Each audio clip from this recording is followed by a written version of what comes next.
Good evening, space travelers, and welcome to Sci Fi Hi Fi, where we interview modern curators, content curators, all of them, just all of them. We interview all of them. We talk about sci-fi, we talk about the process, anything that comes up, generally around the sci-fi theme. And tonight we have my friend, Level Up Leroy. How much I love you. Thank you for joining us.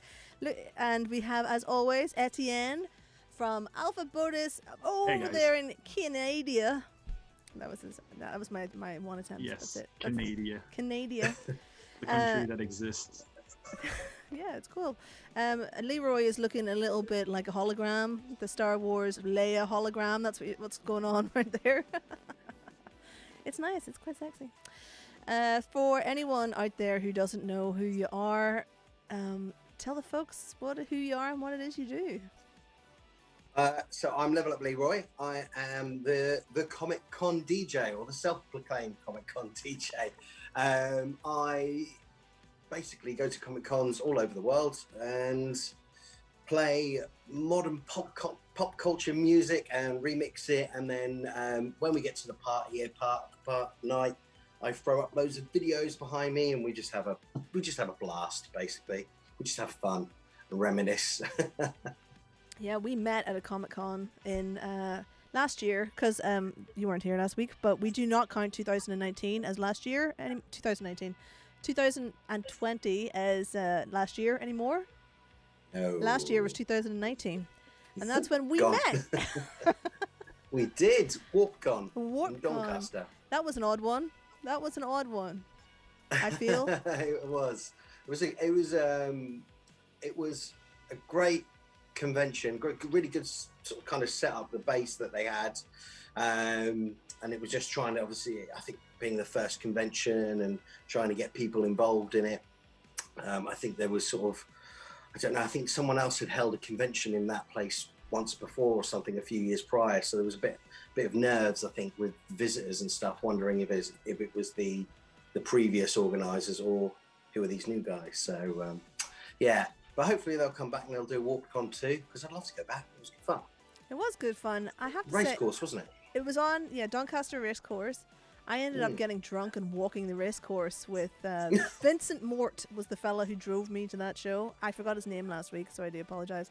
From the band Griever, and he became a roadie for a day and drove me there, and I got blind drunk, as you do, and we walked the racecourse. Because when else would you have a chance to do that?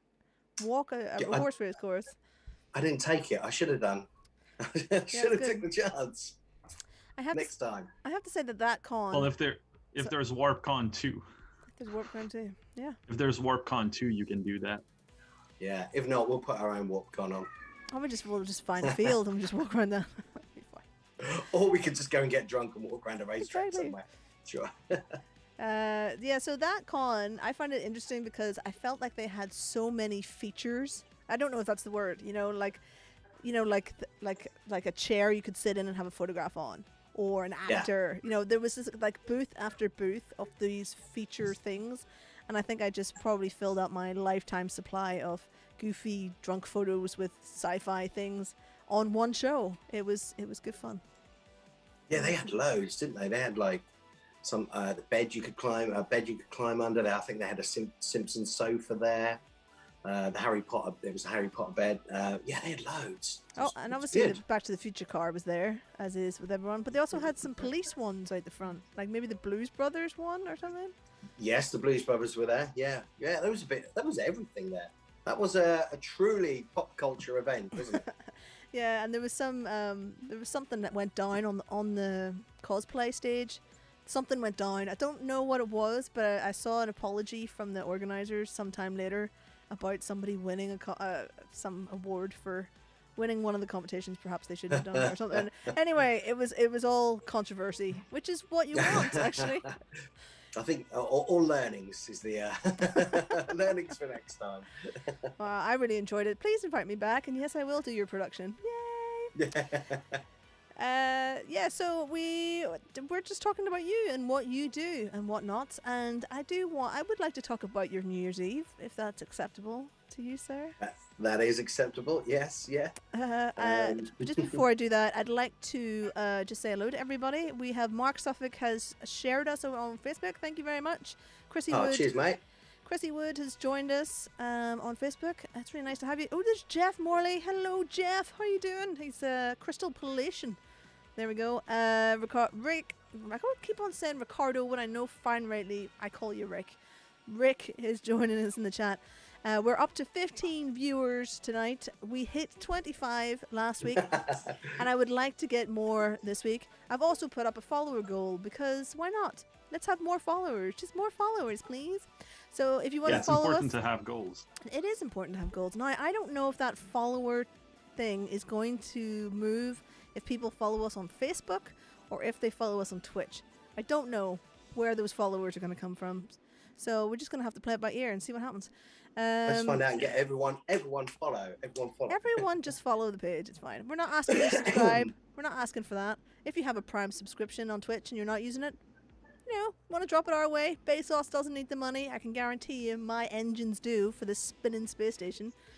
So Rosemary Johnson has joined us as well. Now, thank you very much for joining us. It's lovely to have you.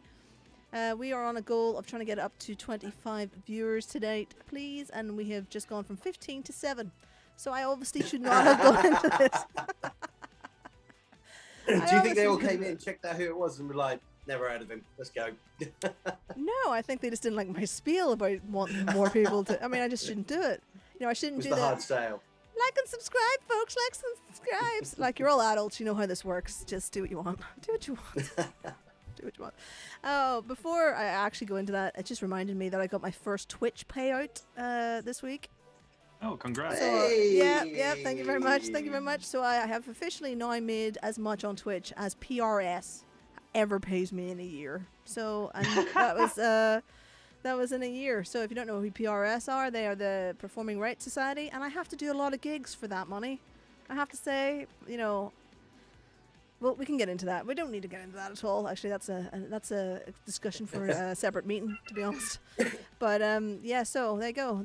If you thought playing no gigs, actually, it's worked out better this year, I have to say, because I have no cost in doing gigs anymore. If I play a show, apart from that big live stream show I did 2 weeks ago, which I won't be doing again for until June, but actual gigs and getting out with people doesn't cost anything anymore. There's no overhead to that, and if it brings in enough to buy the month's groceries, then that works out, right? Mm-hmm. Yeah, that's what I was doing.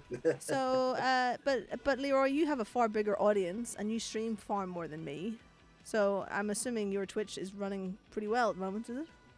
Yeah, it's plateaued. I haven't been on for a little while. I did jump on a couple of weeks ago.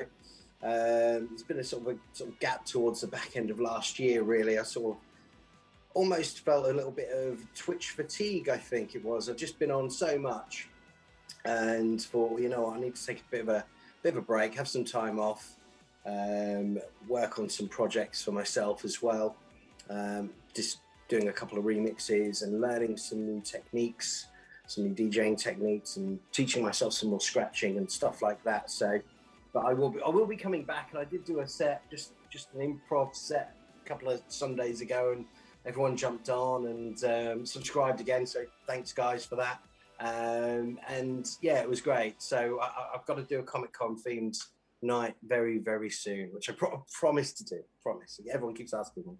So yes, I promise I'll do it. Woohoo! I really love all your sets. Like even the poppy ones. I'm not so. You do sometimes do like R&B type ones, and I'm not really quite into them. But the 90s pop ones they go down the storm in our house, I have to say. Yeah, I do the K-pop nights. Yeah. When I do that, I just love K-pop. Don't know why, but just really have fun with it, and the K-pop and the K sort of hip hop as well, and just have fun with that. And then every now and again I'll do like a gamer themed night or just a full-on Comic-Con party. So they will be back, I promise. Chrissy Wood is saying yes, cannot wait in the chat. Yes, cannot wait. Chrissy Wood, lots of love to Chrissy and her kids as well. Amazing. And so I'm interested in your New Year's Eve. It's a story that I can't tell. So do you want to just tell us what happened on New Year's Eve? Or Yeah, I was very fortunate in a world where us performing musicians and artists and DJs have had our livelihoods ripped away from us. I did get one lifeline. I was very fortunate enough to go out and play in the Maldives, which was fantastic. And it was for a Tron-inspired New Year's Eve set. So I went out with a lot of the performers from a company called Area 51, who Rin knows very well now. And they send performers all over the world, and a lot of the festivals here in the UK, they have, if you've ever seen like anyone on stilts or anything like that walk past you at Glastonbury, chances are, and if they're breathing fire and doing flips and going through a hoop at the same time, that is going to be one of the Area 51 guys or girls. So yeah, I've done some work with them in the past at the Sci Fi Weekenders, and they had this Tron-inspired New Year's Eve theme for this hotel. So it was very much based around the grid.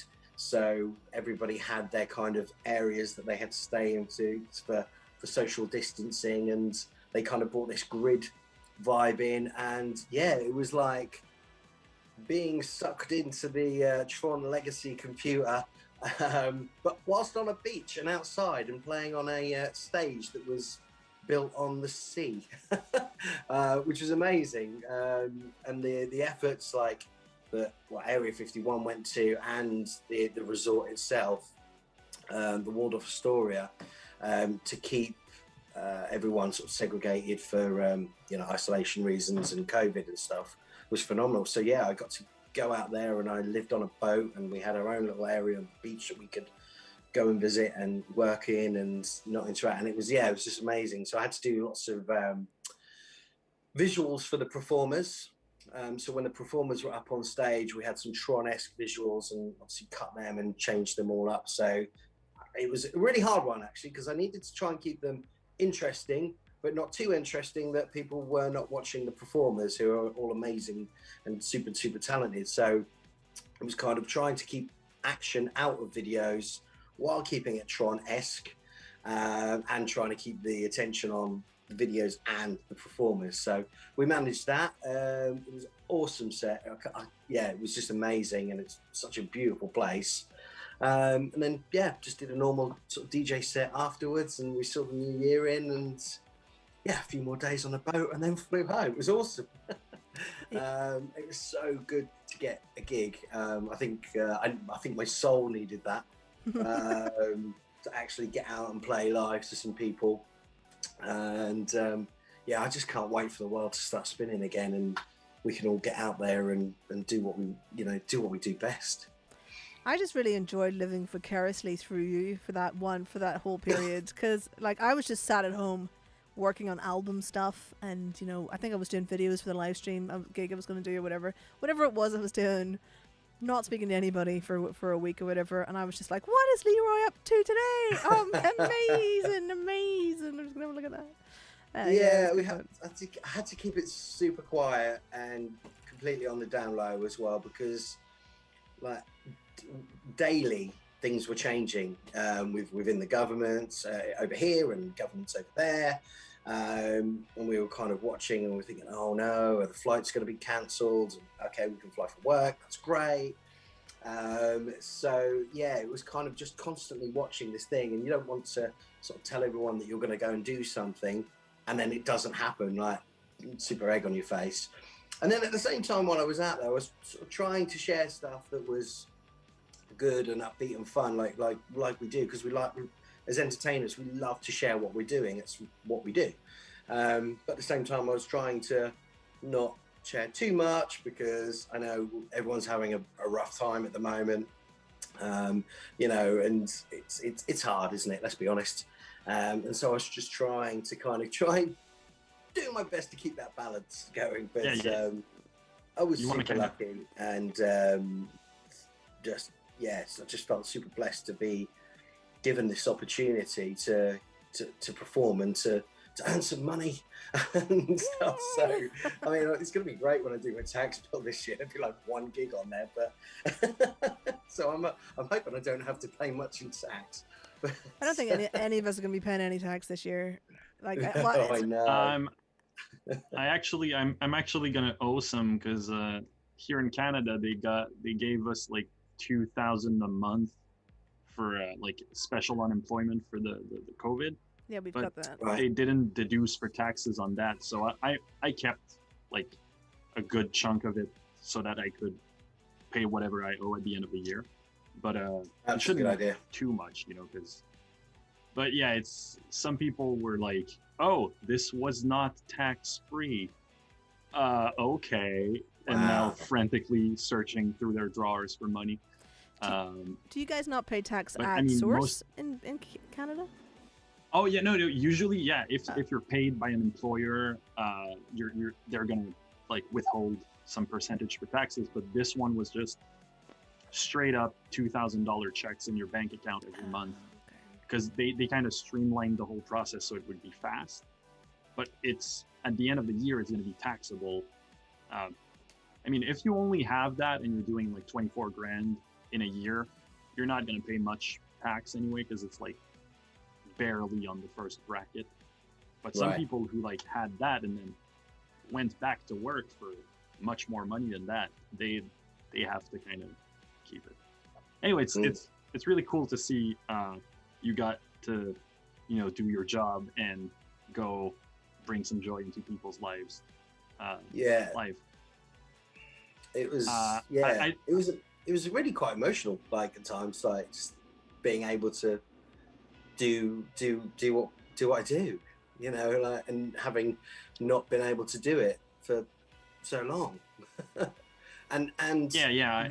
daunting as well at the same time, like scary, like, oh, how am I going to stand in front of people and perform? I haven't done this for a while. Like, what's that Yeah. like? Yeah. Am I gonna be a rusty robot? You know, I've been performing to a little Logitech webcam for, you know, however many months now, talking into a little black hole, and suddenly there's some people there, and there's performers in front of me, and you know, and oh yeah, and flying out. So what was it? 2 or 3 days prior to flying, I had to take a COVID test, and just thinking, please don't be positive, please don't be positive, please don't be positive.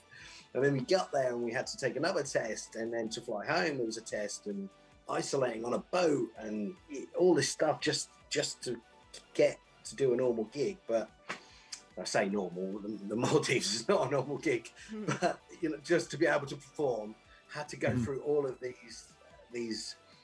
They're not even. They weren't even. They were just. I was just happy to be able to do it. It was amazing. Yeah, no, it really. I think there's a lot of things that we kind of took for granted before, and that nobody in the entertainment industry is going to take for granted anymore. Like, just, you know, having everything yanked away from out of under us. It's been like, I remember I was on a Facebook group way early in the pandemic, which was just like a bunch of American bands pretending to be on tour and sharing stories. But you had like some of the biggest metal bands in the world on there chatting with people from local bands and stuff. And it was really funny because all of these people, like, they've been doing that for like 20, 30 years, being on the road like 8 months a year, as those big bands do. And now it's like, for the first time ever, they're all home at the same time, and they don't have like their whole life. You know, it's really, it's a livelihood's just been ripped away. You know, in a sense, I'm very lucky that I have a day job, normal 9 to 5, as it were. Like, I'd rather be DJing all the time. It's, you know, just not practical, and so I was kind of very lucky that I had that backup and support. But there's friends of mine and sure colleagues of yours, and same with Rin, that just, that's it, that's the life. And to have that ripped away is just, you know, it's awful, because as performers, we love to perform. There's that element that we just want to get that out in the world. And you know, I would, any day of the week, I've always said, even though sort of as a DJ, I don't like nightclubs and bars and pubs. I would much rather be on the other side working, performing to people, than I would to be on the other side.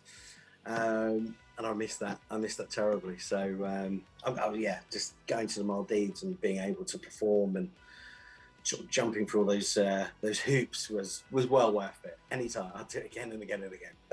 It feels like that was the only one. The Maldives was the only place that was having shows, because I have a lot of performer friends from the clubs I work at, and a lot of them were in the Maldives as well at the same time as you were, but not on the same show.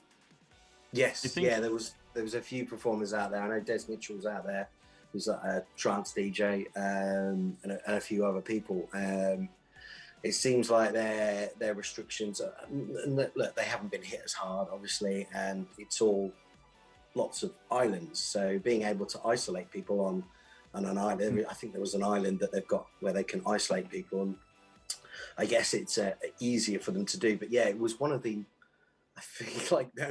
very few places in the world that was able to have an event, and again, still had restrictions to it, but to be able to have a real event, a legal real event. So super fortunate to be able to have done that. Yeah, I was really lucky with my band. We managed to do like a small show last September, where like everybody was sitting down with masks. They had like a glass in front of the stage and all that stuff, and we sold out to 40 people because that was the max capacity, the limit. But it was like, it felt really great to be able to do that and pull that off and do that like respectfully and you know, not in a way that would endanger anybody. Yeah.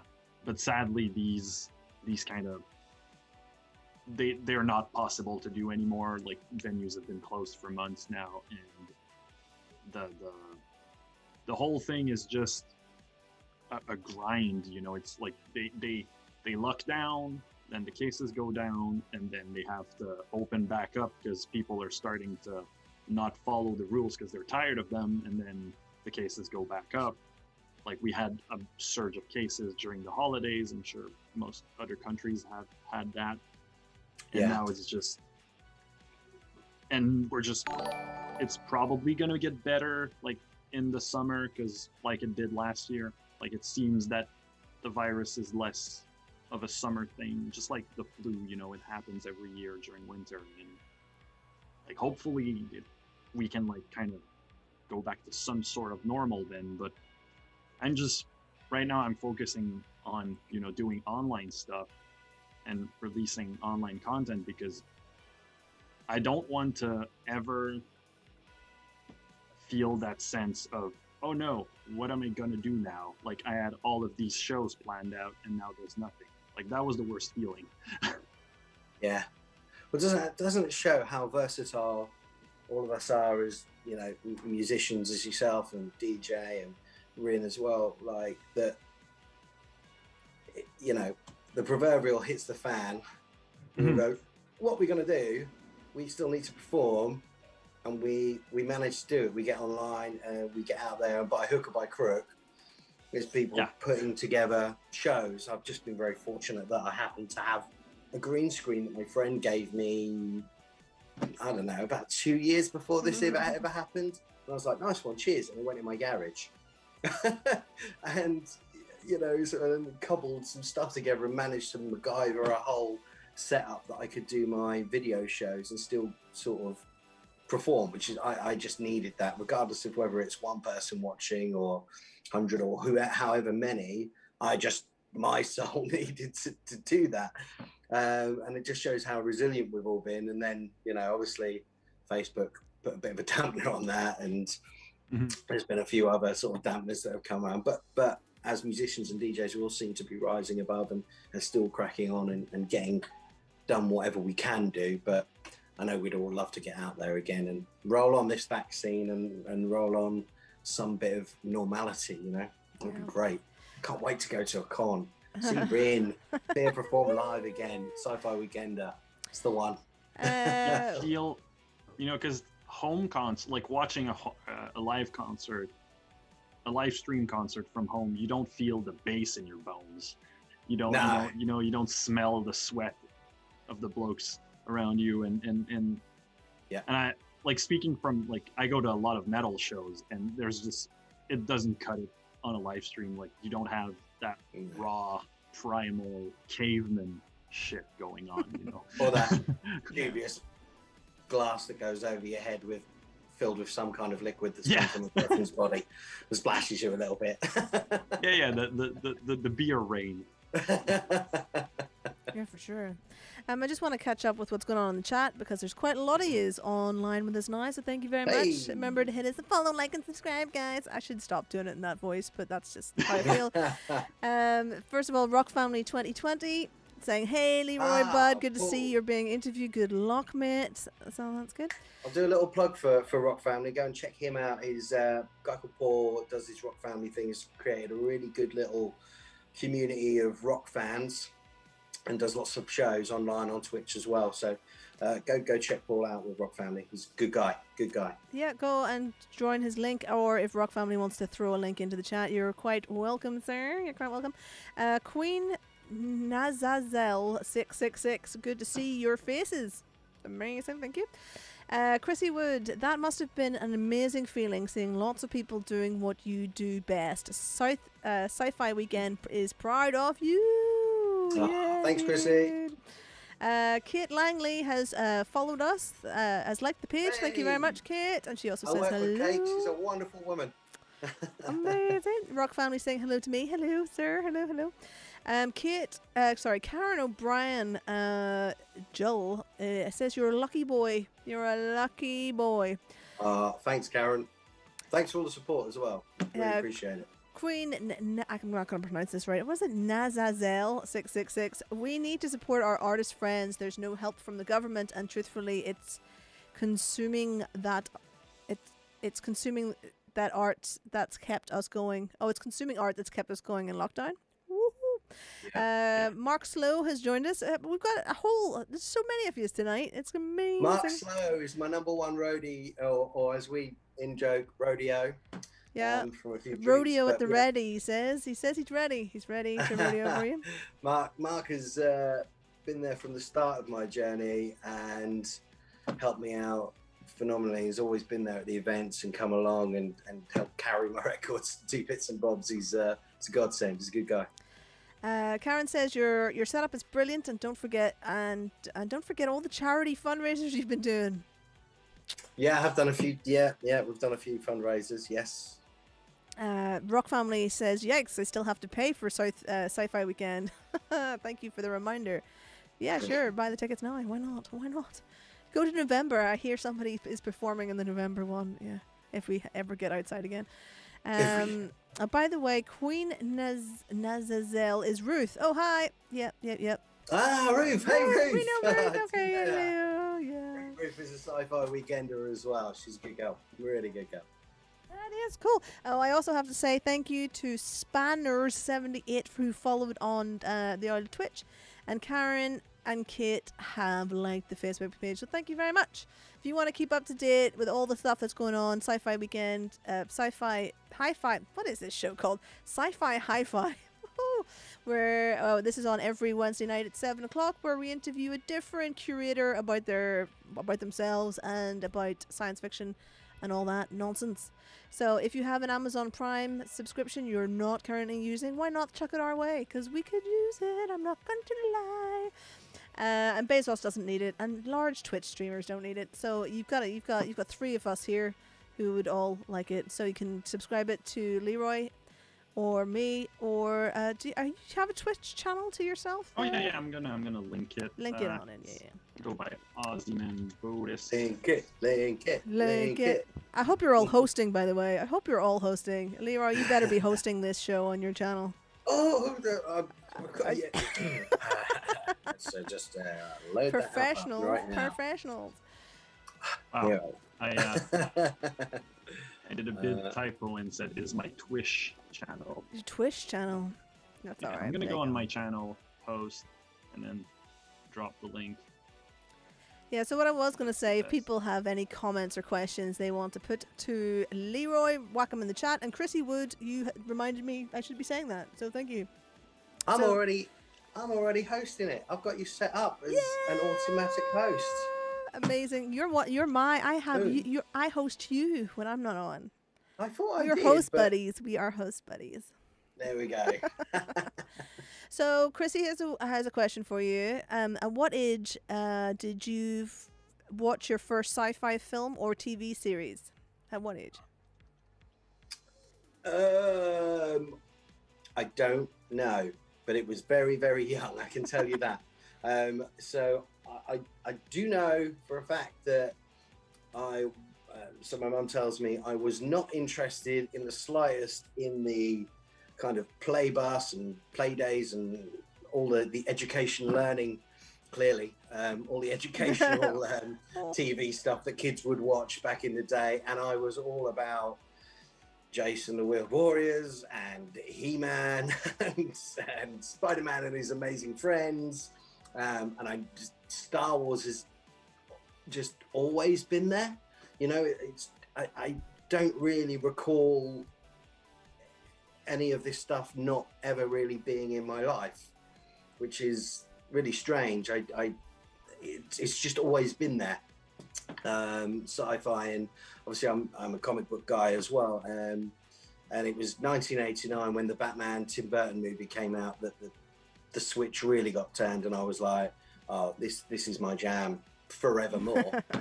But yeah, I honestly can't remember, like, just Buck Rogers. And do you remember that old TV show I know they tried to redo it, V? Loved V. And all that stuff that I probably shouldn't have been watching as a kid. I was just engrossed in it, loved it. And yeah, Land of the Giants, used to watch that on Channel 4. I used to watch that.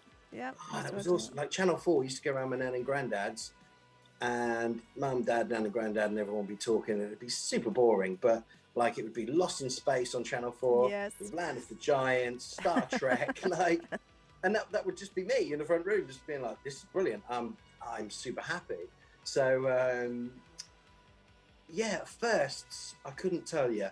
I do know Batman '89 was the yeah, I'm going full nerd switch. And yeah, Spider-Man is Amazing Friends was the first, I think, cartoon that I really remember as a thing. But I even liked Ultraman and stuff like that, which was like sort of 70s Japan. It was Power Rangers before Power Rangers, and yeah, I was just born a nerd. Yes, and so sorry, go ahead. As Obelix in Asterix and Obelix is a French band Disney. He says he fell into it when he was little. Yes. He fell into the magic potion when he was little. Yeah, actually, I think Asterix and Obelix, the adventures, the 12 adventures or whatever, that one is probably the first cartoon I remember watching as a kid. Is that? Yeah, the 12, like the tasks, the 12 thing. tasks of Asterix. That's what it was called. That one's a classic. My favorite is Mission Cleopatra, which is like they did that in a comic and then it was a live action, and the live action is hilarious. Hey, thank you, Rock Family, for following. I've noticed the follower count has not gone up, by the way. It's not. Oh, working. What? Yeah, I don't think it's gone up. It is all. not. It's not. It's not moving, so it's not working. I'm just going to go over some of the things that people have said in the chat. First of all, Rock Family 2020 hosting end of the month a 3-day festival called Upload. Sarah, if you're looking for artists, if that's what that was dropped for, I mean, you've got at least 2 live streaming shows. Does Alpha Bodis live stream shows? We're looking forward to doing some, but right now we can't meet as a band. Like, that's illegal, so we'd have to rent a studio that is not our house to do this, and that's way over budget. But as soon as we can meet, like, in someone's house for work, we're going to be live streaming from our drummer's apartment, because he's the one with all the gear. Yeah. So Ruth has just subscribed with Prime. Thank you very much for subscribing. Amazing. Thank you so much. Prime subscribers are free. You get to use 1 a month. We may as well give it to us. Why not? Why not indeed? What else have we got? Sorry, just going through what folks are saying. Rick is saying, no, still on Rock Family, who says Star Wars is amazing. Yep. Rick says, I think the original Battlestar Galactica was the first sci-fi experience. I would have to maybe go with that too, because I feel like that was probably an early one for me as well. Thank you, Darth Elvis has joined us. Woo! Hey, Greg's in the house. Hola. Darth Elvis, feel free to drop your links in the chat, sir, because your tunes are banging indeed. You need to get Darth Elvis on the show. Actually, yeah, for totes, Darth Elvis, come on the show and let's have a chat. We are free every Wednesday in March, apart from the 10th. So just drop me an email at info@deathingloria.com, or just contact me any which way you can, big lad. And let's have you on. Yeah. Let's go on. Chrissy Wood, my dad's favorite film is Batman. I guess she means the Batman, that one you were talking about. The 89, Chrissy, or was Dad into the Batman 66, which I love. I still love. I've got the Blu-rays, and yeah, that was one of my jams to watch with my granddad and stuff. So, and it was totally not camp to me at the time. It was like, how the hell are they going to get out of this predicament that they're now in, being eaten by a giant clam? They're going to die. Clearly, they're not going to get out of this. And then obviously next week they did, but yeah, wasn't campy to me. Yeah, it was good. Rick says, yes, V was cool. Rock Family are back in with same here. Nerds are cool. They certainly are now. So Rock Family says no. He's playing videos during the day, and then he's DJing in the evening. Okay, well we can make up some videos for you. I'm sure maybe Alpha Bodis has some live videos they can send. I don't know. I'm pimping. I'm basically Probably. agent for all these people now, as you can tell. So yeah. Literally pimping everyone out. Pimping everybody out indeed. Abby has joined us. Hooray! I was feeling a bit lonely without you there, Abby, our moderator. So yeah, good show. Mom. It's Rock Family's gone on and saying it's just something I'm doing for Rock Family as we all miss our live music so much. Well, it's mightily appreciated that anyone puts on anything at the moment, you know. And we all, I think, well, I can only speak from Leroy and my point of view, is that we will play an opening of an envelope, so it's fine. It's fine. So Ruth has, Darth Elvis is saying, hot dang. We want you on the show, big man. Come on. Ruth. Darth Elvis is actually, I'll throw it out there, I think I've said it before in a few of these, one of the sort of inspirations for me when I decided that I wanted to be a DJ or go along. I had the idea in my head and I wasn't sure where to present it or how to take it out into the world and stuff. And when I started doing research, I kept coming across, one of the people I came across was Darth Elvis, who had performed at previous Sci-Fi Weekenders, and saw his advert in the middle of SFX magazine, I think it was, and him and the band were there. And so he was very much one of the inspirations for me, going, you know what, if this guy's out here doing this thing with a band and it's all nerdy and goodness and Star Warsy, like, maybe I should put my stuff together and go out and reach out to these guys. So yeah, he's got a lot to answer for. It's great when people do that. It's just great. You know, it's good to have that. Darth Elvis is saying his first show was the best show growing up was Monkey. I don't know that one. Yes. Monkey Magic. Yeah. Was it Monkey Magic, or there was another one that I used to watch? It was called Monkey, but the theme tune was like Monkey Magic. Oh yeah. It's amazing. I've got a remix that I play everyone. I'm gonna show my young age, but one of the first sci-fi shows I watched when I was a kid was Totally Spies, which is this French animation about a bunch of American teenagers, but they're really like American as viewed by the French, and they go on to James Bond style adventures. Oh, so you're a puppy still then? Oh yeah, no, I'm 24. I'm a young one. I wasn't going down the patronizing route again. I've done that already once on one of these, so I thought I'm not going to do that again. I also watched a ton of Albator. He's called Harlock in English, I think, right. Or the American version, and like old, like 80s comics, like the Seven Cities of Gold.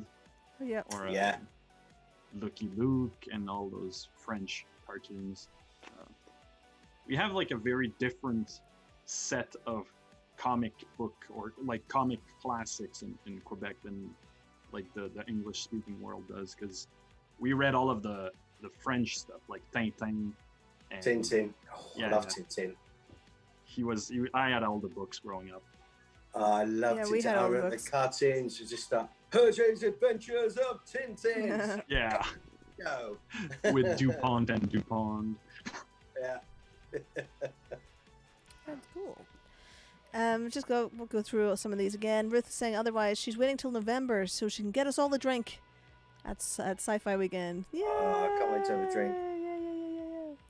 Oh, Mr. Martin Keeler is in as well. Yeah, hello, mate. How are you? Good to see you. So Rock Family, when do you think we will get Zack Snyder's Justice League? Oh, he's redoing an edit of that movie, no, it's just been postponed, I think, like time and time again because of COVID. It's supposed to be coming out March 10th, I believe, on HBO in the States. I think what Paul's asking is when we're going to get it over here in UK. I know they're working on it because we don't get the HBO Max. So I know they're working on it to get it over here as quickly as possible. So, because I don't want that thing spoiled, because I'm looking forward to that.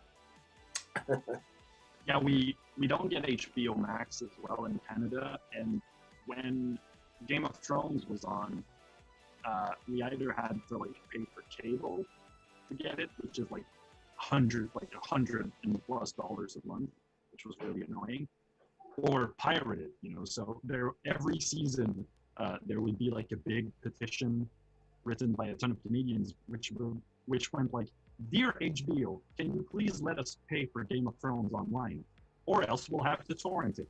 Thank you, bye-bye."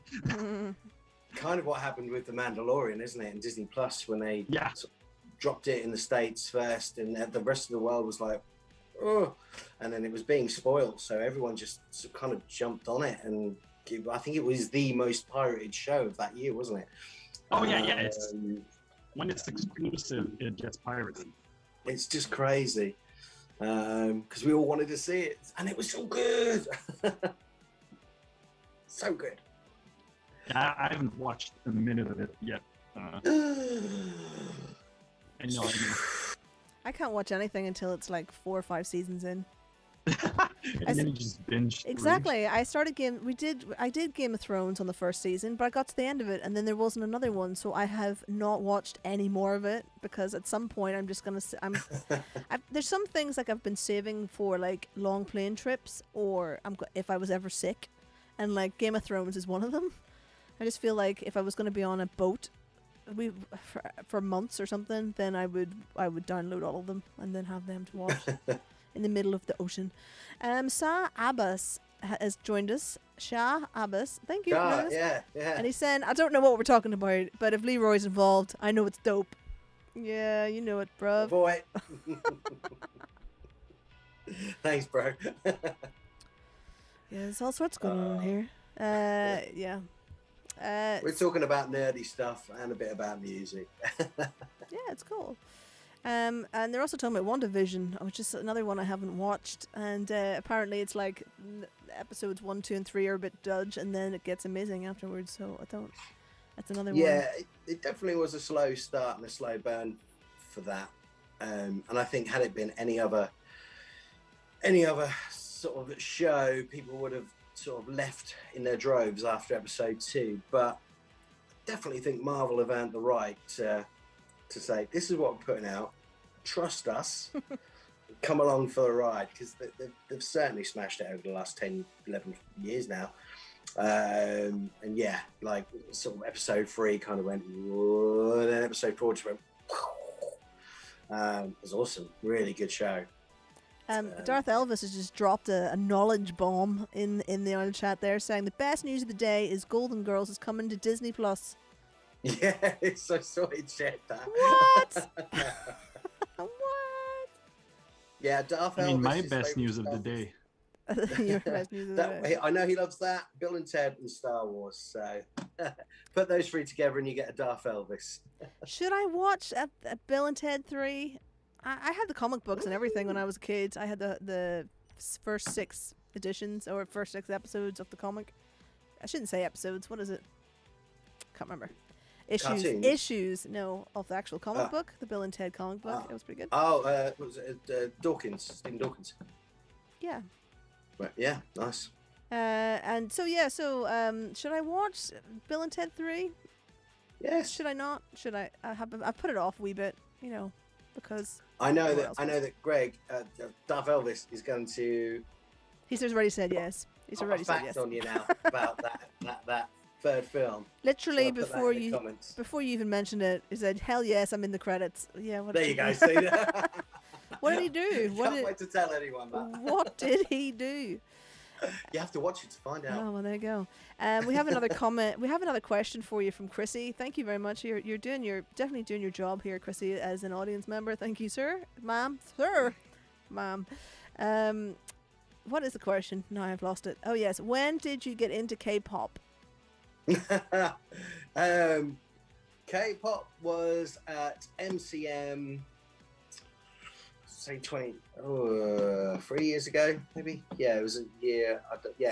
About 3 years ago, I got to MCM, and I'd done a lot of sci-fi events like Sci Fi Weekenders and some of the other Comic Cons, and got to MCM, and MCM is much more of a sort of pop culture convention.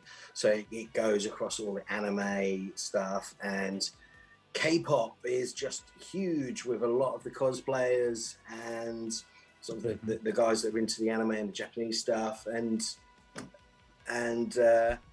they had a K-pop DJ there and a couple of K-pop dance troupes. So I was presenting and hosting this outdoor stage area, and I was like, this is rad. This is really fun. And it kind of took me back to the kind of late 90s, early 90s, where you had that kind of, the boy band, girl band explosion, you had Five and Backstreet Boys and things like that. But it was like that, but different and really fun and just upbeat and full of energy. And I was like, I love this stuff. And I just, I got on Spotify and fell down a well and just loved it. Yeah. Yeah, Chrissy's saying she only got into it after watching one of your sets, and now she loves it. And then there we go. Yes, Ricardo has come in with K-pop terrifies me. I did watch a documentary on K-pop on, it must have been on Amazon or something, and it really, they did style themselves after 90s boy and girl bands, and then it's just like a mix of everything that's great in pop, and they don't really care if they swap genre halfway through a song. They just love it. Oh yeah, sometimes they pivot like 3 times in a single song. Like they'll go from like NSYNC to like trap music and then pop punk at the end, and they really don't care. And it just works, and it's fun, and I just really enjoy it. So it's I do some of that. Well, it was when I was streaming more, I was doing like the odd K-pop night, and it obviously attracted a few less audience members, but I'm hopeful that it'll grow. Rock Family are asking, would baby metal be classed as K-pop? No, dude. Well, they're Japanese, so it would be they're more in the idol tradition. Coming from Japan, but it's definitely a similar. Like it's similar, but it's not exactly the same. K-pop, I think, is more boy band inspired, or like bouncy, really upbeat and like full of attitude, whereas Japan, they kind of mix in more like traditional Japanese culture elements because they get grants for doing that, and then really cutesy stuff. But the reason I'd say that baby metal isn't even in the idol thing, I mean, it's closer to that, but like you'd have to be alt idol apparently, because I had this conversation with Imran, who was with us a couple of weeks ago, who is in the band Press X, and who we all know now, and he does a lot of work doing sound mixing and production for Idol folks. And he's just, if it's kind of alternative, if it's kind of rock, then it's probably not going to go down too well in the Idol community. But then saying that, I've applied to play an Idol festival, and they've started following us on the socials, so I'm kind of hoping they'll let us play their show. And we are alt Idol or anything like that enough. So that's why I think Baby Metal probably just sits outside of even the Idols scene. Oh yeah, they clearly, like, they play metal festivals. Sorry about that glitch out. My camera died. But Rock Family's saying it's because they're awesome, no idea what they are singing about. And I think that's the real reason people get drawn into songs of other languages. It's because it doesn't matter what they're singing about. You know, yeah. I have a song in Japanese, and people sing along with it, and I'm sure they have no idea what it's about. I actually stole lyrics from another band and just put them in Japanese. So there you go. Yeah, they do. I loved Coheed and Cambria though. I love them. They do like one of their first songs was actually about them discovering metal. It was I think it's called Headbanger. Because like those gals, they didn't know metal music much before they were approached by the producer of Baby Metal to do an like idol metal band, but now they've really like learned the culture and discovered the culture of it, and the band is like straying further and further away from the idol culture because they didn't replace the singers when they reached a certain age, which is usually what happens in idol bands. Like they'll graduate them to a more like adult focused idol band, and then so you have like they do the cutesy teenager thing, and then they do the attitude full like a bit older teenager stuff, and then they go into like adult contemporary stuff. But metal fans, like bands don't change singers every 3 years in metal, like unless you're a very dysfunctional band. So it wouldn't have worked. As far as songs in other language, we do get that vibe from like we write some songs in French and some in English, and like we've gotten a lot of good words about our French songs from English speakers who don't know that we're talking about really corny science fiction stuff, but in French. That's awesome. We have a question from Chrissy Wood. Is there anywhere in the world that you haven't DJ'd at yet that you would love to DJ at? Like bucket list. But the thing is, you've done so many. I mean, you've basically done every you've done every continent for sure, right?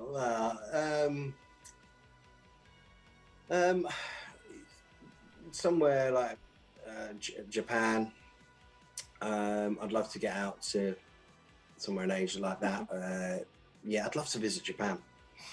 Wouldn't we all? I want to go to Cat Island.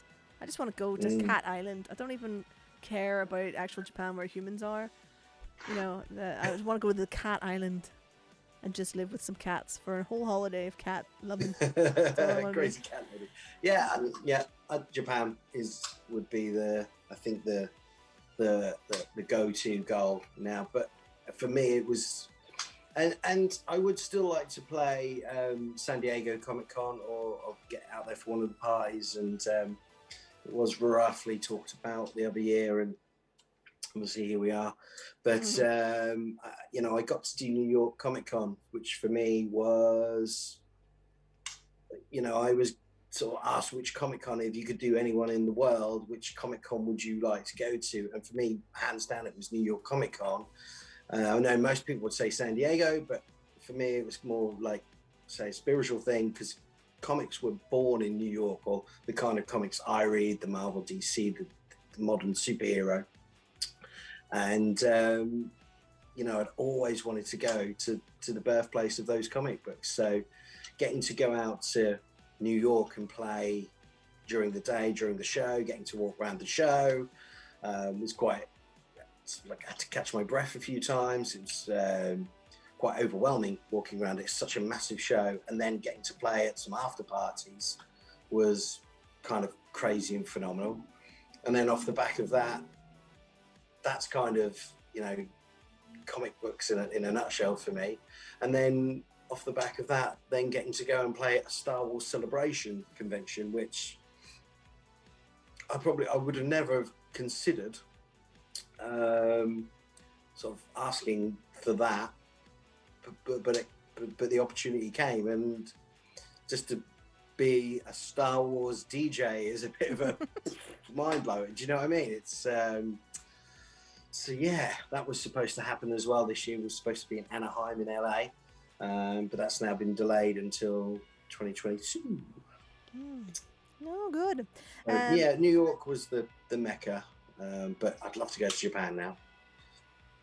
Yeah. Okay. Well, I'm gonna rewrite all my albums into Japanese anyway, so I'll just bring you as a rodeo for me. You can rodeo for me. I will as Max says, a rodeo.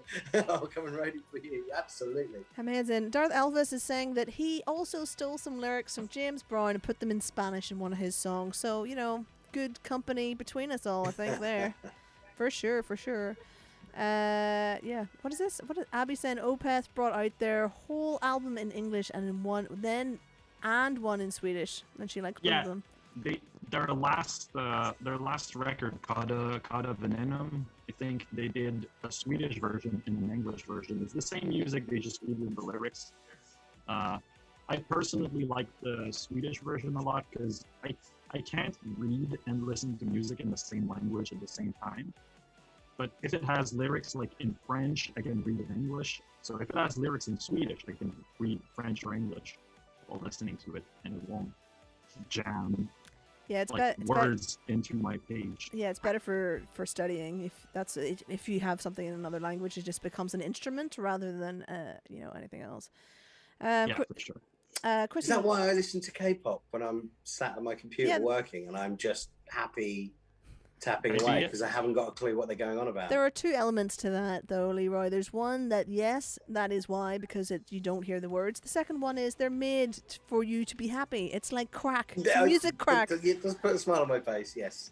Them and Taylor, I'm convinced Taylor Swift invented crack songs that just get in. You're like, why do I love this so much?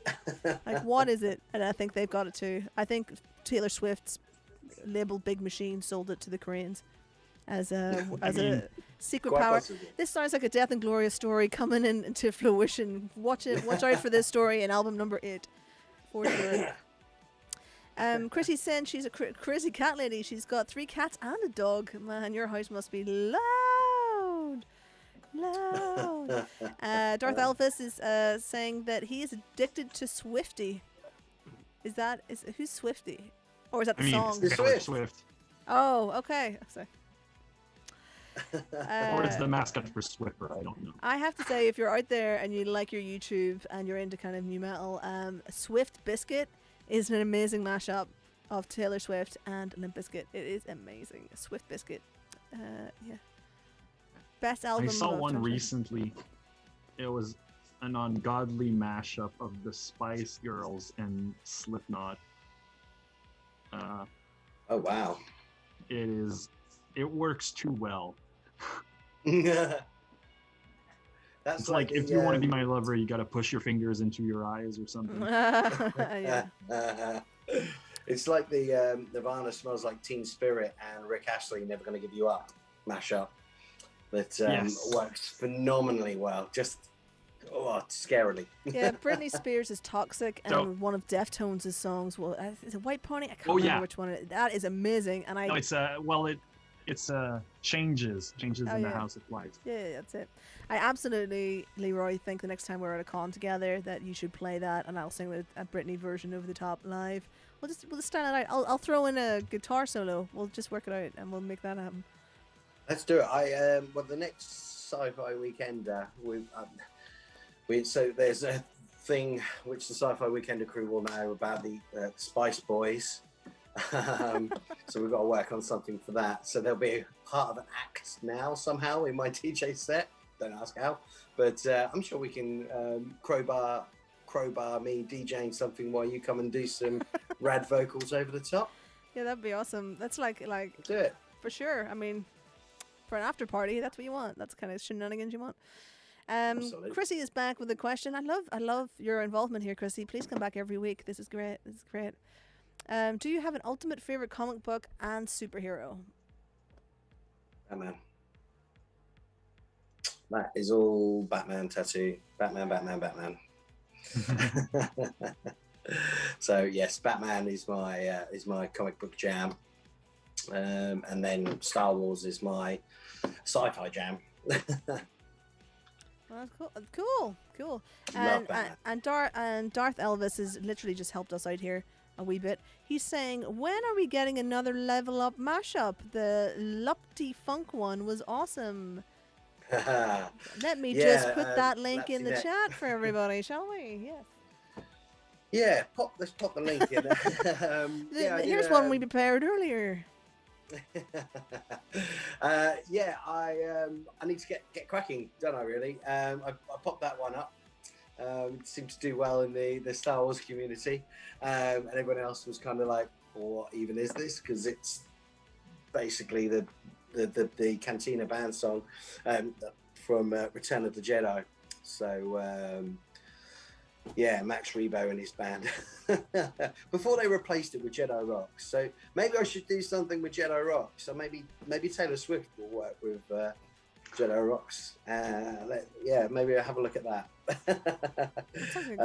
But I've been busy working on some other stuff at the moment. I'm trying to kind of, obviously as a DJ, I've always sort of bastardized other people's material and mashups and things like that, and I'm just currently working on trying to actually make some original material for myself. Very much a work in progress. What genre are we talking about? It seems to be in the dance kind of genre at the moment, but I really want to play with some sort of kind of anime sound sort of feels, but don't want it to be overly anime. Let's see where we get to.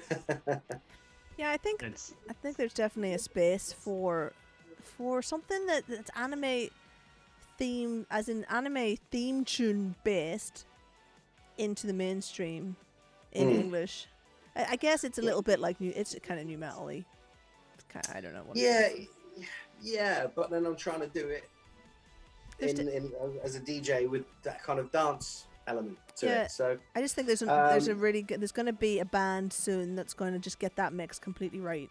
You know, it's going to be like the Western rock or dance music or whatever that takes back its influence. So anime theme tunes seem to take maybe.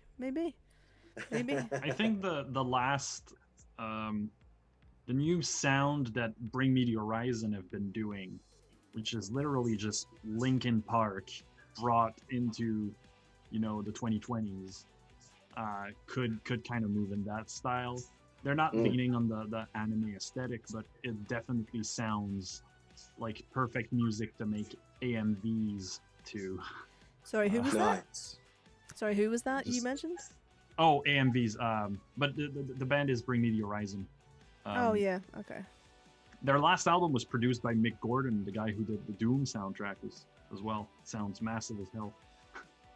Yeah, it's pretty cool. Well, they called it an EP, but it's 7 songs, which kind of classifies as an album sometimes. Yeah. For someone who releases EPs as albums, 7 songs is the limit for an EP stroke album. Chrissy Wood is also saying that Finn is saying hello to you, Leroy. I was about to give Finn a shout out as well. Finn's Chrissy's son, huge Back to the Future fan and fellow geek. So rock on, Finn. Hope you're doing well, buddy. Ruth has come back and said, if you need any costumes for your videos, you know that Galactic Knights will be there. They're the fellas that dress up in Star Wars, aren't they? They're the ones with the proper costume. Yeah, the Galactic Knights. Well, they, Ruth, you'll explain it way better than I ever could. But yes, they do all of the Star Wars dress up. basically like garrisons. But they also do a lot of other stuff as well. They've got Steph, she dresses up as an orc, and they've just got, they seem to have everything. But they do it for charity as well, don't they? They do a lot for charity. Definitely need to. We need to do. Right, me and Rin are going to do this at the next Sci-Fi Weekender, whether it be November or whether it be some point. We need to do a music video, and we need to do one of these like cheesy mime videos where we get a song and we start recording everyone dancing and then singing to these songs, and we'll put that together, and we'll get like all the Galactic Knights involved and stuff like that, and edit it together, and then have some silliness fun with that. That's what we're gonna do. Let's just do that. Let's release. Let's do that. Just pick something that we can mash up between us. And then we'll release it as a charity single with everyone from Love it. Sci-Fi Weekend. How about that? They're all saying yes. They're all saying yes. This stream, I love it when the stream turns into a strategy session. It's always great. Yeah, it's very cool. A peek behind the curtain. Yeah, they're saying Brit's saying she does costumes from sci-fi, fantasy, horror games, books, and movies. And like the lot, yeah. The lot. Yeah, there's loads of them. So let's do that. We just have to come up with a mashup no one else has thought of. And Ruth was lovely enough to hook me up with the guys at Ardacon as well, or Adacon, I never pronounce it right, which was the Lord of the Rings Tabletop World Championships, which was held in Manchester 2 years ago, and we did an event for them as well, which was awesome. So yeah, well-connected lady. Yeah, that's cool. What did I do? I did like the non-binary Dungeons and Dragons Christmas party last year of London Christmas. Yeah, Society of London, awesome. Non-binary Dungeons and Dragons Society of London, and I did them. And for anyone who's seen my shows, I have a big round projection screen, and which I call Okami's Eye, and they made that into their story. So everyone had to collect gems throughout, because the whole party was a role play game. So they had to collect gems, and if they got enough gems, they were allowed to see the gig at the end. And if they didn't, they didn't get to see the gig. But I think everyone got through. I think we're fine. And then they were allowed to see a vision of how humanity is destroyed. That was the whole premise of the game, was that you need to see the future to be able to save humanity. I thought it was great, because I'm not Dungeons and Dragons, I am sci-fi, so the way they wrote it into the story was very cool. It's very cool. Nice. I'm pretty much like, I do both. I don't like writing fantasy, but I play a lot of fantasy games, and I play a lot of Dungeons and Dragons and stuff. But I always thought that fantasy is less.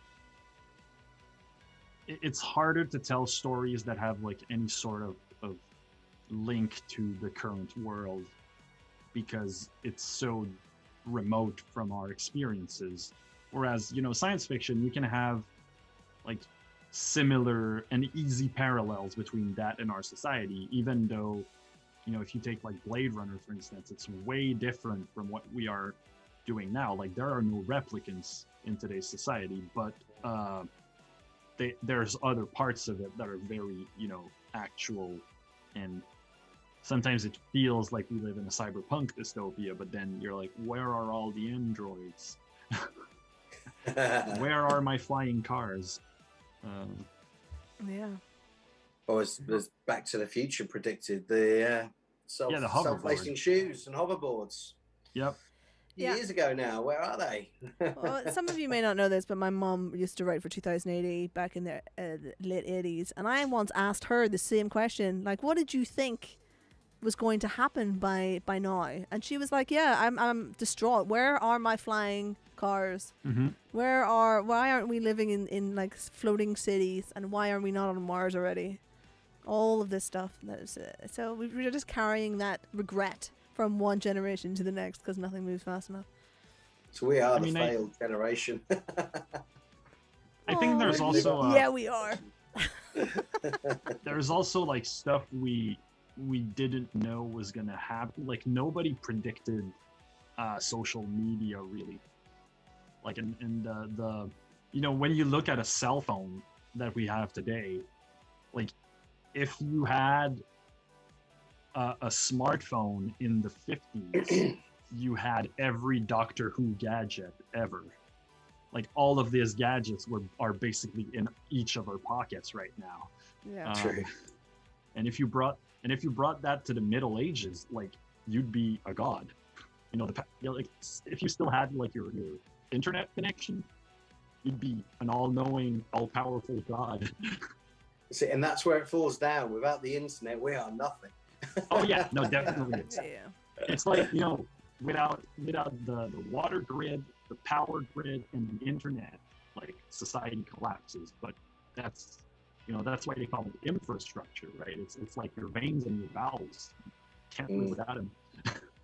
Like you can deal without a heart. You can replace your heart. You can't replace all of your veins. Yeah, that's true. And Chrissy's asking, do any of you have a guilty pleasure? K-pop. So I have pleasures that people would find me guilty of having, but I don't feel guilty for them, because I think, like, if you like a thing, like it unironically and pursue, like, if you like something, it's good for you. But the one thing that passes as a guilty pleasure for me is Carly Rae Jepsen's music. I love her music, and I love city pop in general, like very upbeat bubblegum pop tunes. And in the metal world, that would be considered a guilty pleasure, but I don't feel a shred of guilt. You own it. Yeah, I spent a lot of time in the community, like the music community, in which people are like policing each other's taste, and I got made fun of for liking power metal because like it's not as brutal as death metal and stuff. And I'm like, no, I just like to have fun, and I have fun when I listen to power metal, and I have fun when I listen to songs with like 200 BPM blast beats and songs about the nuclear death of the universe and whatnot. So I get different things from different genres, but none of it feels guilty. Yeah, I think Taylor I would Swift say- is probably mine. Or Limp Bizkit, Being- Taylor Swift. Swift Biscuit is my guilty pleasure. Oh well, if we go that route, the mashup that someone did of Master of Puppets and Just Keep on Doing It by Herbie Hancock. It is the best mashup in existence. It's just like funk grooves with James Hetfield on top. It's I have to say that Swift Biscuit is not actually a mashup as such. It's Brick Stuff by Limp Bizkit if Taylor Swift was going to sing it. okay. So it's a rewrite. It's a cover, a parody of Taylor Swift singing Brick Stuff, I think. Like a Weird Al take on the song. But they've played the Taylor Swift character, and they've cut loads of videos to make it look as if she's actually singing it. It's really good. It's so good. So stupid as well. Cutting up videos, not easy. Yeah, cutting up videos. So Ruth has said she's got the mashup. She's got it. Toss a coin to your Mando. No, I don't know. I know where they come from, but I have not heard either of the songs, so I would have to go. I like the idea. They're miles away on BPM. I know that because I've done a remix on Toss a Coin to Your Witcher and the Mandalorian. I did so the Toss a Coin to Your Witcher is kind of like just a generic 128 house beat that I've put under it and remixed it to. Mm-hmm. And then the Mandalorian theme tune is like a drum and bass track. So it's up there. Yes, 170, 180, right? You literally alive there saw the cogs turning behind the eyes of Leroy there. I did. It was just, you saw them. They were just like tick, tick, tick. Yeah, but never say never. That Lapty Neck and Uptown Funk eluded me for quite some time, and I never thought it was going to work out. And then one day I just sat down and then it clicked. So never say never. Never say never. Chrissy's saying that she loves the show, by the way. So thank you very much, Chrissy. Thank you. Oh. Thank you. Yeah. I just finally found that video again. My drummer Matt who's also a Twitch streamer, did a very cursed mashup of a Deftones songs and All Star by Smash Mouth, and it works really it works too well. So I dropped the link in the chat. I heard if you like mashups, it's cursed because it's All Star, but it's very well made. There's even a place where the Deftones kind of do gang vocals, and the gang vocals line up perfectly into the breaks of the lyrics in Smash Mouth. So it really feels like it was written for that beat. Maybe we just go with something that's been made. I mean, yeah. Why do the work when someone else has done it? They don't own it anyway. Come on. Who owns Mash? That's a good question about DJ copyright and all the rest. What with mashups? Yeah. Ooh, next question. Okay, I'm just gonna say while you're thinking about that. Yeah, go ahead.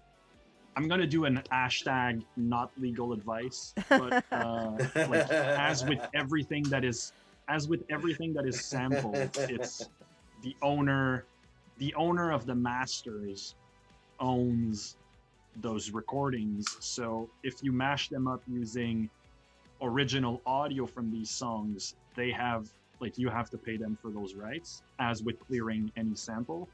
If you were to rewrite the songs together, do a medley, and then perform all of the parts yourself, then you have to pay songwriters royalty to both original authors. But that's a tricky one because you have the right to do covers with a simple license, but you don't have the right to substantially change the song. So you couldn't rewrite the whole lyrics to a song using a covers license, and a mashup kind of feels like that way. It's clearly foggy copyright law ground.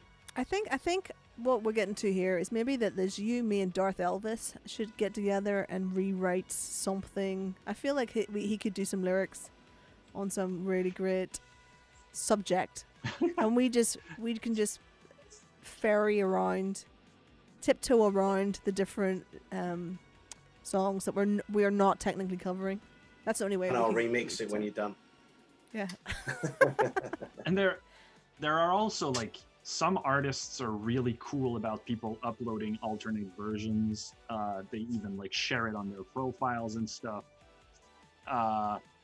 And others are very, very, or labels or artists crack down really heavily on anything.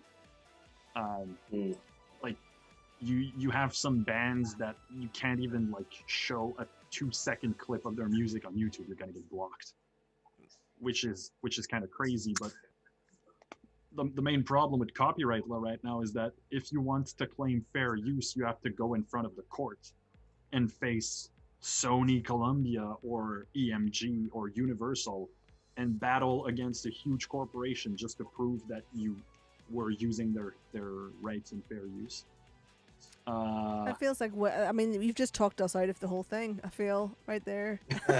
No, but what I mean is if you find for example, video game music, most of the video game composers or video game companies are really happy when you do covers of their stuff.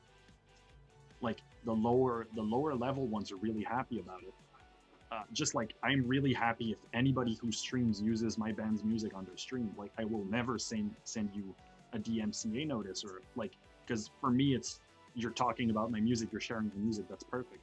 But those big corporations, they don't care, and which is why my firm belief, even as someone who does money from creative work, is we should just tear down copyright law and find some way else.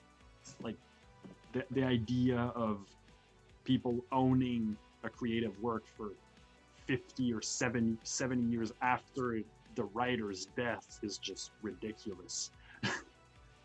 And why do we create? We create this stuff to get it out there for people to listen to and to play with, and they see a way of manipulating it to their own benefit and doing a remix or doing a mashup, then more power to them. But then I think it's when you get the corporations that come in and lawyers and stuff like that, and when it's when you've got money involved, then then things change, don't they, with Yeah. corporations? So The thing is, there needs to be rules for everybody. Like, there has to be overarching rules, and most people know what the rules are, and they flaunt it anyway. I mean, we're all guilty. I don't know about Étienne. I'm not. No. But me and Leroy are absolutely flaunting some of those rules quite a number of times on our live streams. You know, and that's fine. I mean, that's just it, you know. So that's just the way it is. But we're not going to steal anything seriously. Well, just Chrissy's saying this would be an epic collaboration. So yeah, exactly. So I think if Chrissy says it. Yeah, exactly. It has to happen. The way I think about it is laws should reflect society, and like technically every meme on the internet is illegal because it's always using copyrighted images from like copyrighted shows and not paying the rights and all that stuff, but it's all tolerated because it's unenforceable. But if a law is written in a way that it depends if someone wants to enforce it, like if you walk outside and you cross a street on a red light, you're gonna get a ticket if a cop sees you, but you're not gonna get a ticket if no one sees you. But that's okay because it's like we generally accept that it's not good if people start crossing or like burning red lights with their cars. But for copyright, it's you have the right to use it until the rights holders say, I don't like you using it, and then you have to prove you have the right to use it, which you do. Like the law states you have the right to, because you're transforming it and you're doing educational content or you're doing the creative stuff or whatnot. But you have to win a court battle that's going to take 8 years and cost you hundreds and hundreds and thousands of dollars. So like it's just the way the law was written was written at a time where the only way you could buy music was on a vinyl disc or on sheet music. Nowadays we can copy a file hundreds of times and nothing gets lost, and so that law just doesn't work. And every time it gets rewritten is when Disney is about to lose Mickey Mouse. Yeah. They're constantly increasing the threshold. Like it used to be 20 years after the death of the creator. Now it's 70.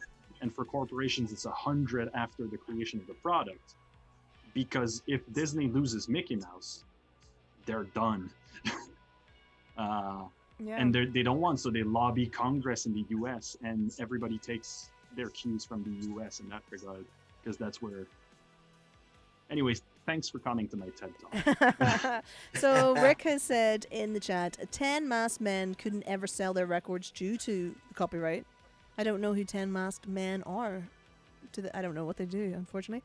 Darth Elvis says, still waiting for a cease and desist from Disney, and that'll be framed on the wall when it comes. For sure. Yeah, definitely. Guns N' Roses do that a lot. Yeah, they're a notorious band for that. Rock Family are saying, when I first started streaming, would get cut on Facebook after 5 minutes. Love how free Twitch is for mixing and DJing. They mute day after. Yep. Now they do delete whole channels, though. That's only if you get 3 strikes, though. And if you take everything down, then you're not going to get a strike anyway. Would be happy with subscription model, but being able to DJ and stream has been a lifesaver for me. Kept my mind active during lockdown. Without it, would not be here now. To be fair, I have to say I am in total agreement. After working as a live event production manager, and now I'm working as a live stream producer as my day job. That's the live streaming is the only thing that's kept me going, and that's where me and Leroy have come together. We came together wonderfully, didn't we, at the beginning? We were just like, we're doing it. Who else is doing it? And I think I'm being heckled at the moment on Facebook as well. I don't think you're being heckled. I think he's asking who's your favorite DJ. Elliot Hansen is asking. The answer is DJ Elliot. Yeah.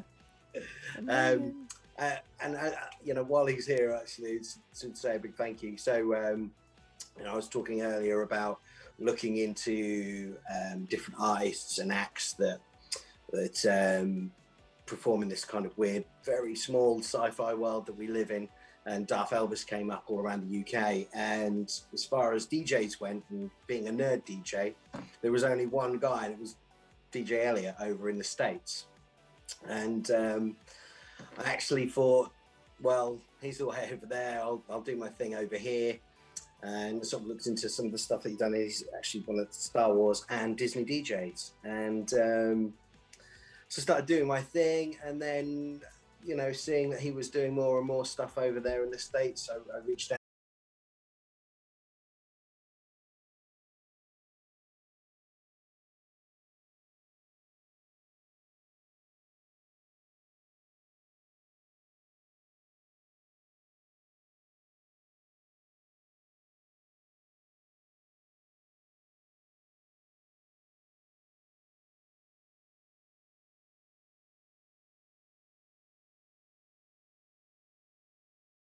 We'll all be bionic DJs by the end of this year.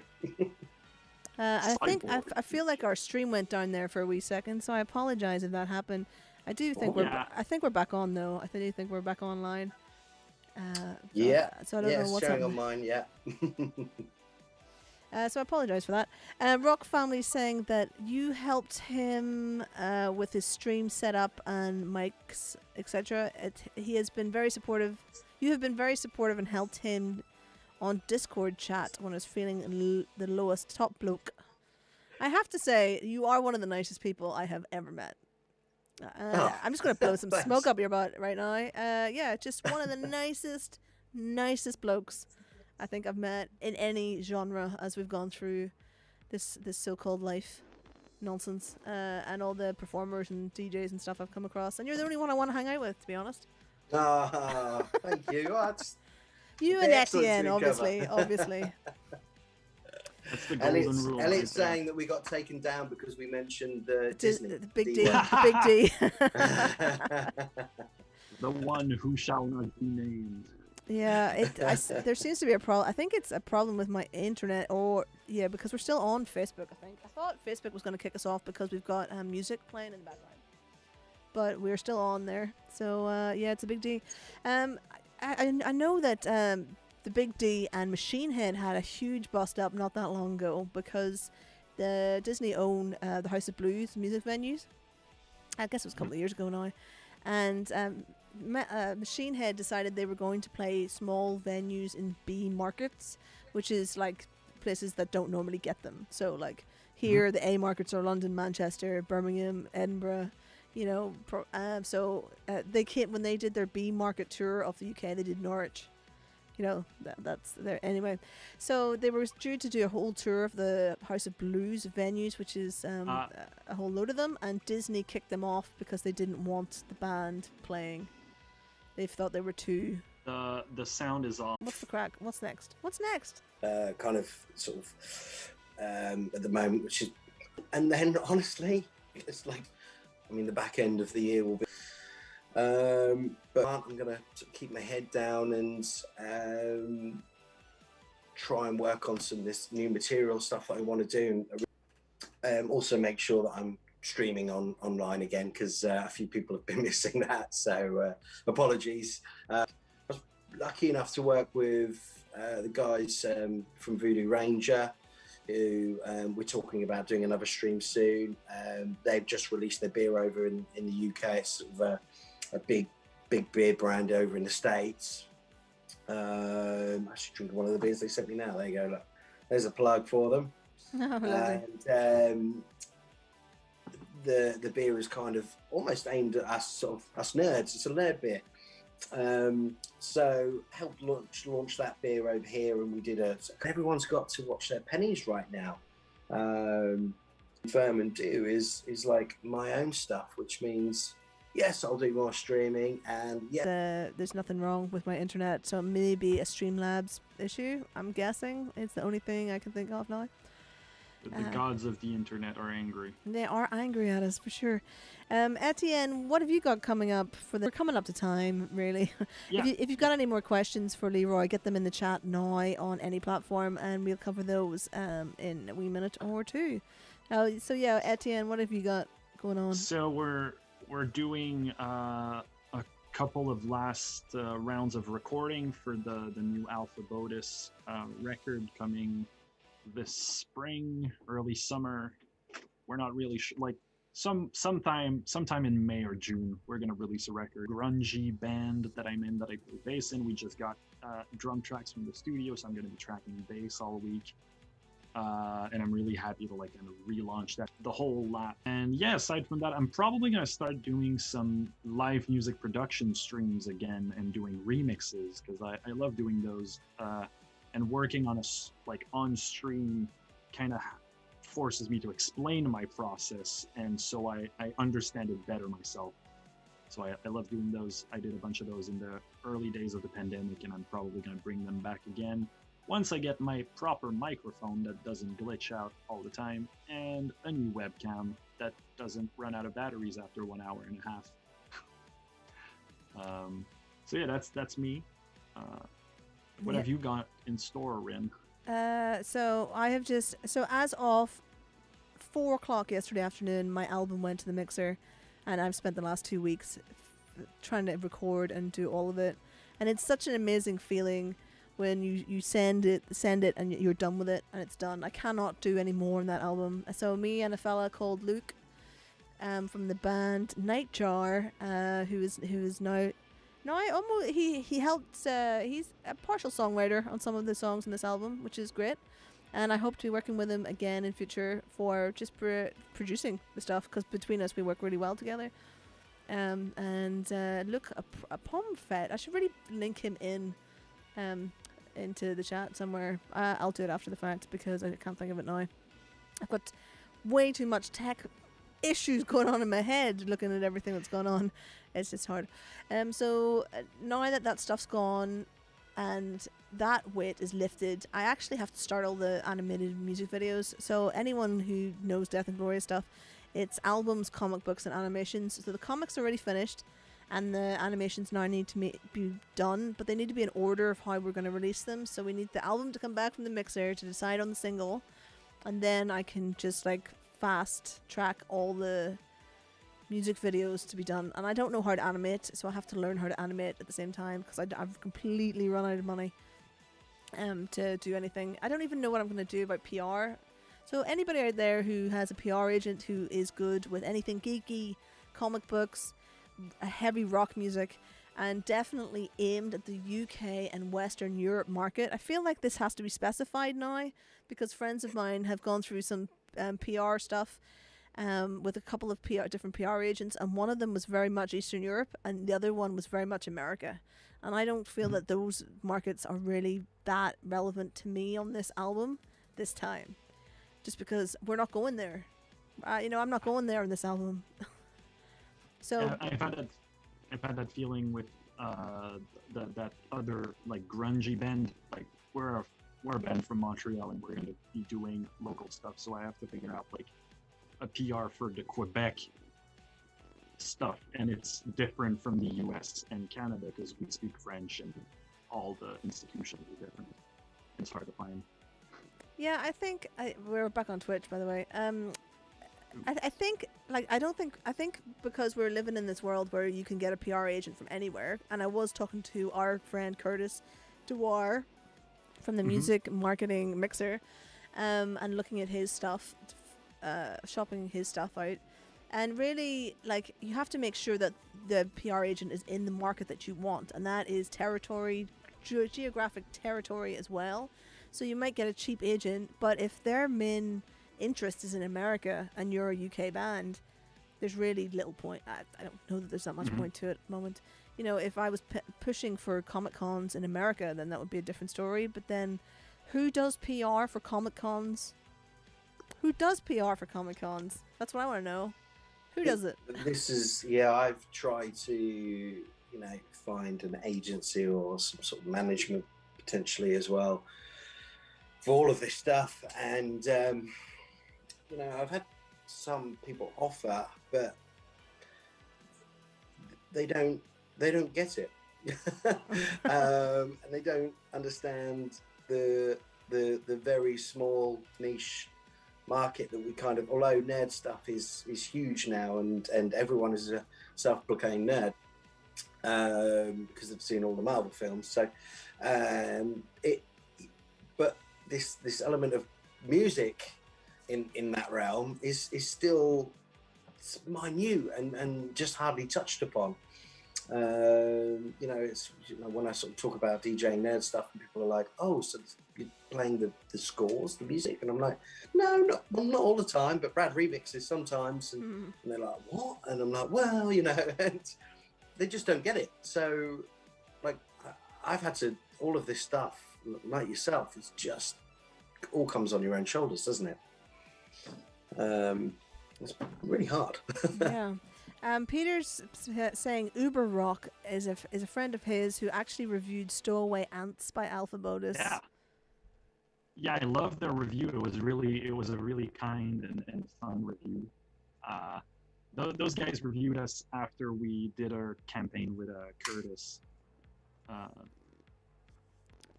So the difference there, Peter, is that Uber Rock is what a blog or some kind of press would be press.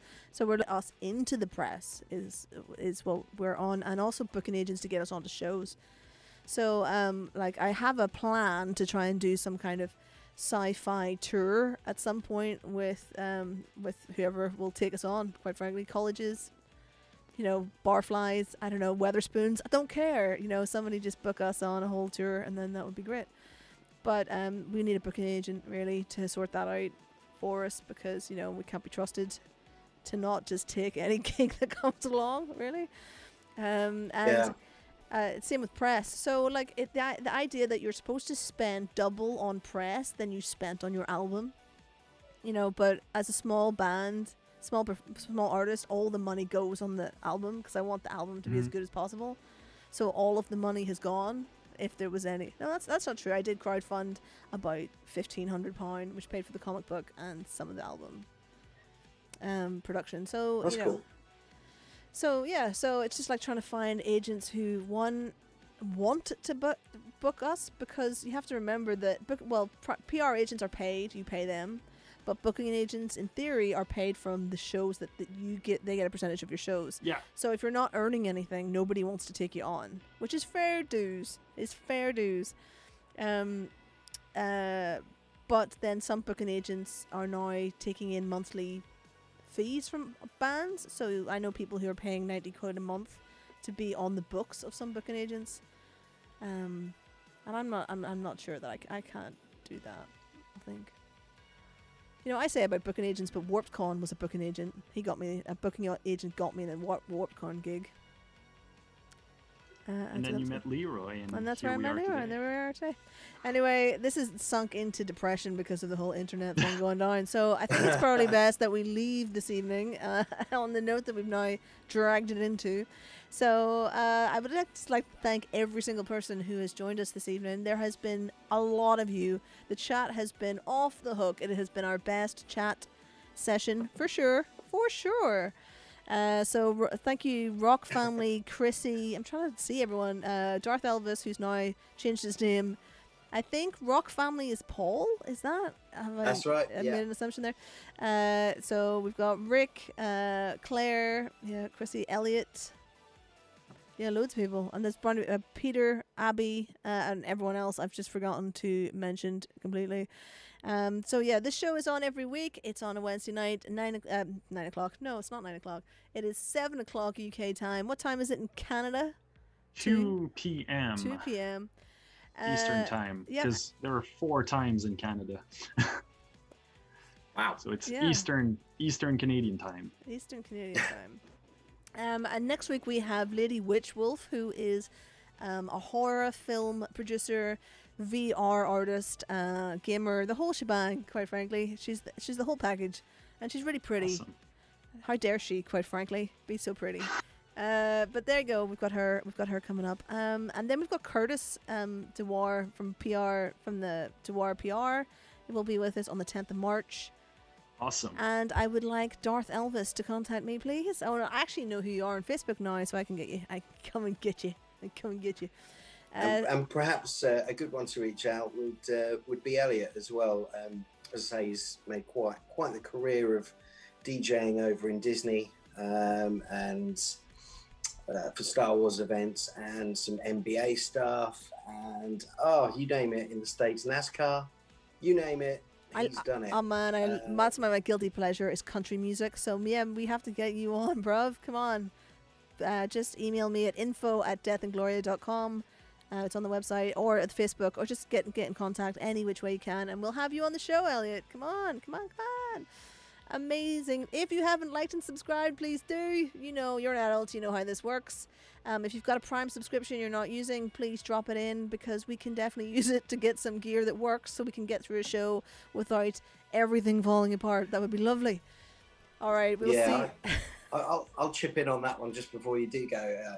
For anyone that's supported me with those Prime subscriptions as well in the past, it really helps. And so yeah, do help the guys out if you can. A month here and there, it has a sort of it may feel like something very small and trivial to yourself, but actually that really benefits us as creators when we get that, and helps us to either A, pay the bills, or B, get that piece of equipment that we need, or replace those leads that are breaking down, because all this stuff it costs money to put on a production like this, and it doesn't happen. So yeah, it's really, like, anyone that supported me, I really appreciate it. Thank you. Yeah. And keep supporting and support the guys and all of that good stuff.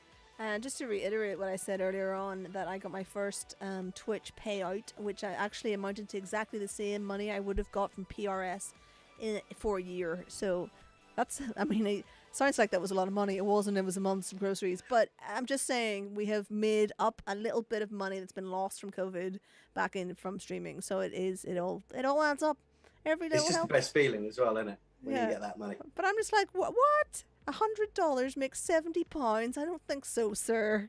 I don't. No, well, but he's cut. Amazon's cut. Yeah. Cheeky beggars. I'm lucky that I get the opposite effect. It's $100 makes 130 Canadian dollars, and £100 is 160 Canadian dollars. You're making it rain over there. Yeah, but then when I get to buy stuff that's coming from overseas, it's yikes. Let's say Swings I try to and shop. roundabouts, my friend. I try to shop local for that reason. Amazing. Anyway, we'll see you all next week, 7 o'clock. Thank you very much for joining us. Thank you, Leroy, and thank you for Étienne from Canada. Thank you very much. Have a good night, everybody. Have a good night. Stay nerdy. Stay nerdy.